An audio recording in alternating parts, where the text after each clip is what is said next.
Hey, this is Cam with Blacktail Studio, and this week we are building a round walnut and epoxy table. And if this slab looks kind of weird, it's because it's actually a slab from a root section of a walnut tree. So it's kind of like the Native Americans using every part of the buffalo. We are using every part of the tree.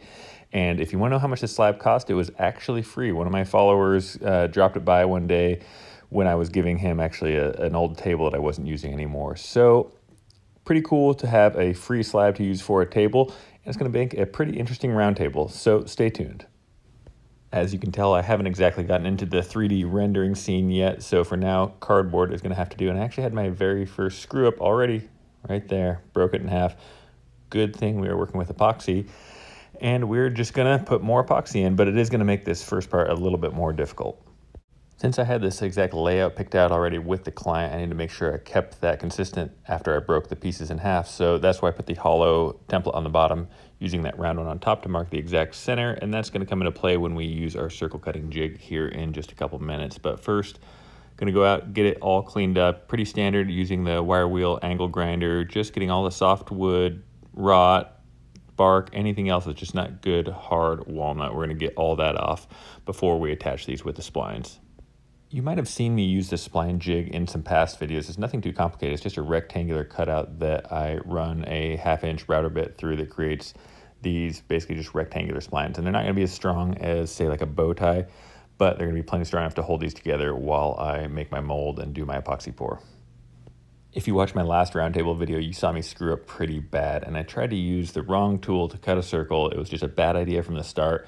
The jig wandered on me and it started to cut an oval instead of a circle. So now I have a dedicated circle cutting jig. And if you're curious about this jig or anything else in this video, if you want to know what kind of router that is, I will include links to everything in the video description, so that way you can find exactly the tools I used in this video. And you'll probably notice that most all the links I included are Amazon links, and you should know that those are affiliate links. I do get a small percentage of it. It's not a ton of money, but at the end of the month, it does make enough of a difference that it helps keep the lights on, helps me keep being able to create videos. And they are the tools that I really use, so it's not like you have to worry about if I'm only using it because a sponsor paid me to. So through the tools I use, and yes, I do get a small percentage of it, that does make a decent difference at the end of the month. So I do appreciate it if you click through and use those links if you decide you want to use any of these tools in this video. And all I'm doing for cutting this circle is I use my circle cutting jig, and I cut about a 1/2 inch down with a spiral router bit to give me that perfect circle, coming back with my jigsaw, and I'm just cutting kind of close to the line, making sure I don't go into my circle. And then we're going to come back here with a flush trim bit and remove that excess. And this is going to give us a perfect circle. And you should know that my finished table is going to be 30 inches, and I cut this at about 32 inches. So that's going to give me enough room to cut it down to make sure I get my exact 30 inches in the end. If you haven't discovered spiral router bits yet, you are not living on the router table. And this one is starting to get a little dull. You'll see a little bit of burning, but they last infinitely longer than straight bits. They cut so much better. They basically double the power of your router. So I highly, highly, highly recommend any straight bits and any flush trim bits, get a good carbide spiral router bit. I was trying something that I've never done on a table before here with this liquid glass epoxy. And this is normally just the deep pour epoxy you would use to fill the river portion. But what I'm doing is I'm going to soak the whole slab in it, because this epoxy is such a slow cure. It's going to get into the really, really dry wood. It's not really rotted. It's just an especially dry slab. So I'm going to kind of paint the whole thing. And as certain areas absorb, I'm going to keep adding over the course of about 12 hours to make sure they're really just saturated and hard enough to make a good table in the end. So not something I do on every table, but for this root slab, it was just so dry that I wanted to make sure it was nice and stabilized. My last round table, I was not very impressed with myself for the form that I made for my round table. And this time I think I actually came up with the perfect way to build a form for a round epoxy table. And one thing you'll need is a circular cutting jig. And I could use the same one that I was cutting the burl out with earlier, but I am using my bandsaw one because it's a little bit faster. You do see that I should have clamped it down though. It's starting to tilt, which got a little dangerous. So try to be a little bit more safe than me. And all I'm doing here is basically cutting a 32-inch circle, and that's roughly the size of my walnut root slab. So once I get my circle cut, I'm going to test it out, make sure that it's a good fit for my root slab. And you can see there, it is just barely bigger than it, which is exactly what I wanted. So didn't want it to be too tight. And then I'm gonna kind of go back to what I used on that first round table build. And I am going to run a beaded caulk all the way around it and use the same landscape border that I used on the first one. And this is actually from the same table. You can see it's slightly used there. The only difference is ran that caulk around, and now I'm going to throw some wood screws that I'm countersinking in there and then just screwing them in, and it's going to create a perfect watertight round table mold that's going to have really hardly any waste, which is what I had too much of on the last table. There was too much waste. So to make sure it doesn't leak, adding another seam of caulk, and then it is going to be good to go. The client and I both agreed that there was a few too many voids in this root slab, so we took one of the fingers, cut it off, and we're going to use that to fill this spot right here, which I think filled it in pretty nicely. And then we're just going to scuff up the edges like we do anytime we do an epoxy pour, clamp it down, and make sure to clamp it down. I've had some problems with that recently. And now we're going to mix up our liquid glass. And this is really my go-to epoxy lately. It is a deep pour. We can go all the way up to 2 inches, 2¼ inches comfortably. If you get some fans, maybe even deeper. So this table didn't take a ton of epoxy for once. It was only about 8 liters. So make sure you get your ratios right. That is really, really critical. And more critical than that even is make sure you mix it really, really well. I'm doing a black dye that's a trans tint dye. It's a really good super dark dye. Just make sure you get it mixed well. You can see the edges there don't mix automatically with that paddle mixer, so you need to go and scrape it, stir, scrape it, stir. You have time with this epoxy, so don't skimp out here. I've had a lot of horror stories from people that message me saying their tables are still gummy or tacky a month later, which means they probably didn't mix it well enough to begin with. So make sure you get it mixed. The pour isn't really super critical, just kind of go in nice and easy. Get your level. Try not to make a lot of splashes, but it really doesn't matter too much because most of the bubbles will pop on their own, even though I use a torch there just for fun. A good tip is to always go back and use the brush to kind of brush the sides, and this will prevent any of those bubbles from clinging to the sides. And like I said, most all the bubbles will pop on their own, not entirely all of them. It's always kind of an ongoing struggle to make sure we can eliminate as many bubbles as possible, but this is one additional step you can do that will really help. This is a 72-hour cure. I think I probably waited about a week. I like to give it a couple extra days to make sure it's reached its full hardness before I take it in to get it planed. And I was amazed at how easily this mold came off. So I did forget a couple screws, but other than that, it came off perfectly. So for once, I think I finally found the perfect round table form. I don't love using the chisel to get it started. The wood wedges are much less marring on the table, but I did have to use my old chisel just to get it started enough to get a wood wedge in, and then it came up pretty easy.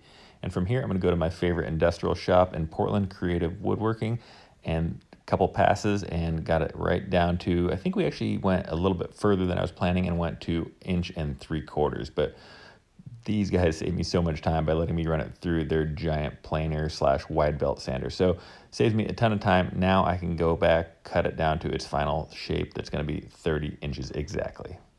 You see there is a scale to measure right on the circle jig. I like to double check it with a tape measure there, measuring 15 inches to the inside of that 1/2 inch router bit. And that's going to give us that perfect 30-inch circle. And once we have our circle cut about a 1/2 inch deep, I'm using my jigsaw, and if you're wondering what this is a Festool vacuum clamp that's allowing me to spin it like that. It's a pretty slick little tool. Going back over to my router table and my flush trim bit, which at this point was actually super dull. So I'll probably get some comments from people about the burn marks here, which I'm not proud of. It is definitely time to get this sharpened or get a new one, but it ended up being just enough to get through this last table before needing sharpened. Even though I have this hooked up to a dust collection system, it's still getting really, really messy. And I am not always the best about PPE. I'm trying to get a lot better, especially since I'm doing this for a full-time profession now.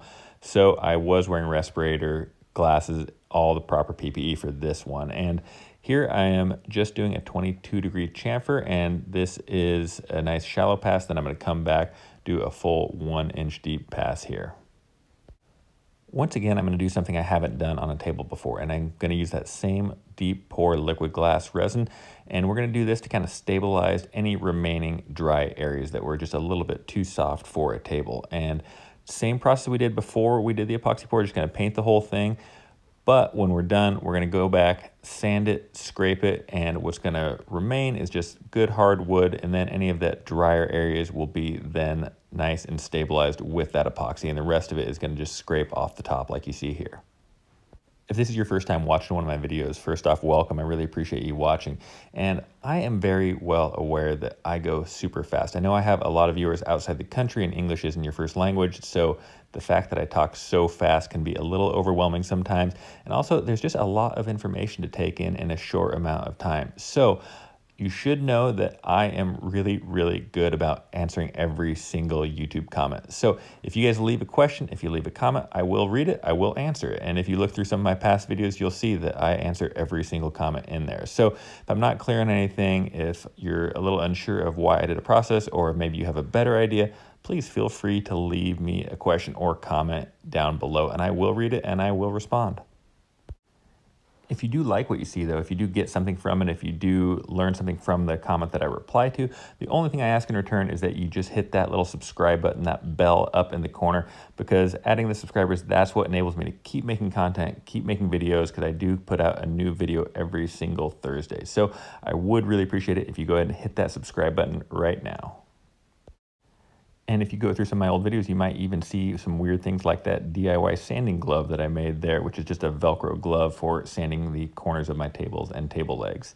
I'm starting to realize that this was really a table of a lot of firsts, and I have never before used this Sealacell with the Osmo top coat that you're going to see me use here in just a couple minutes. But the Sealacell is a really thin penetrating finish that actually hardens, unlike say the Osmo 1101 that you've seen me use in some past videos.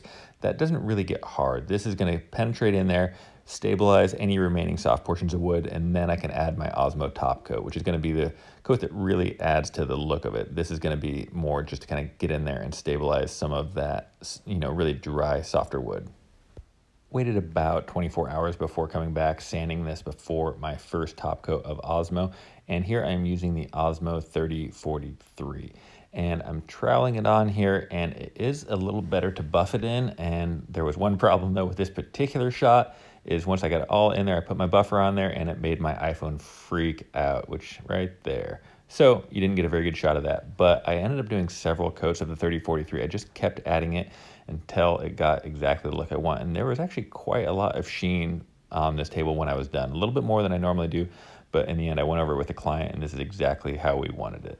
And don't worry, I do not expect you to be able to get a perfect finish like this from these few glamour shots that I'm showing you here. So I do have a detailed finishing blog that includes a full video, so I'll include a link to that in the video description, and that's going to show you step by step how to get a perfect finish in a dusty shop. The last step that I do here is using this liquid wax cleaner and then a clean pad, and I just go in and buff it out, and that's going to usually remove any remaining kind of haze or swirls left from your previous buffing pad. I get a lot of questions of people saying that they did the same finish method and they get some swirls left. Probably means you had too much of that 3043 product on there, but that liquid wax cleaner will help even a lot of that out. The client for this table was a large man, so he needed a large man base, which is why you see it so tall. This table was about 36 inches, and it's going to be an entryway table, a table for him, I believe, to throw some keys and have some entryway gear set on it. So that base was custom built by a friend of mine, Bryson Steele at Built by Steel, and I did decide to go a step further and recess that base. And normally I like to come up with a jig, but since it was a funny triangular shape, I had to kind of come up with something off the fly, and what I did was just cut the straight lines with my track, came back and cut out the inside with this, and then the last thing I had to do was just kind of clean it up and then cut the edges with the chisel. And you want to leave enough room for wood expansion, so you don't want it to fit in there perfectly tight, and you'll see here just about right. Yeah, so that is exactly how we want it. And then we are going to add some threaded inserts. If you want some additional steps on how to attach table legs, how to recess table legs like this, last week's video, I believe it was, or maybe 2 weeks ago, I actually did a full video on how to attach table legs. So I'll include a link to that in the video description as well. One of the things I am always working on improving is becoming a better photographer, because if you can't take a good photo of your product, how is anybody going to know what you are capable of making? And I'm getting better and better as it goes, but here is the finished shot. I like to show a video so you can show that it's not doctored, that I'm not really photoshopping things before I give my nice edited photos. And These were done with a technique called light painting, not something I invented, but it worked really well for photos like this. And overall, this was one of the prettiest tables I have ever done. I am really, really thrilled with how it turned out. The base is actually not going to stay silver. He is doing his own custom powder coat, so I'm shipping it to him, and it's going to be like a black or oil rub bronze. But I am really, really thrilled with it. Let me know in the comments what you think of it. And for those of you that watched my videos before, you know that I like to give a little bit of credit to the people that make it all the way to the end of the video. So start your comment, your question with my name, Cam, C-A-M, and I will know you watched the entire video, and I promise I will get to all of your questions and comments first. So if you liked this video, if you want to see more videos like it, please hit that subscribe button right now. Thanks again, and have a great day.